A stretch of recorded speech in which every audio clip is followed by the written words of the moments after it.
சந்தோஷமா இருக்குது, மகிழ்ச்சியா இருக்குது பார்க்கறதுக்கு. காரணம் அப்படின்னா பிரியவில்லை அப்படின்னு சொல்லுவாங்க, அப்படிதானே? பிரிஞ்சு போகிறது. இவ்வளோ நாள் நம்ம படித்ததுலேருந்து இப்போ பிரிஞ்சு போகிறதுல தான் இருக்குது. இவ்வளோ நாள் நம்ம உள்ளே இருந்தோம், படித்தோம், நமக்குள்ளே வந்து ஒரு இன்ட்யூஷன் வந்து இருந்துக்கிட்டே இருக்கும், படிக்கணும், பாஸ் பண்ணணும் அப்படின்னு.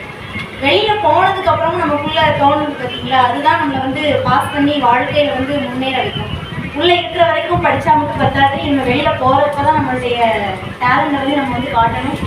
கண்டினியூ பண்ணிக்கிட்டே இருங்க, நல்லா படிச்சுட்டே இருங்க, முடிஞ்சால் இன்ஸ்டியூஷன் கூட டச்சிலே இருங்க.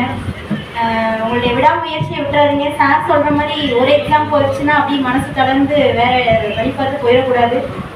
கண்டிப்பாக நம்மளுடைய இன்ஸ்டியூஷன்லேருந்து நிறைய வேறு இந்த தடவை எதிர்பார்க்குறோம். இந்த வருஷத்தில் நிறைய எக்ஸாம் வருது இல்லையா?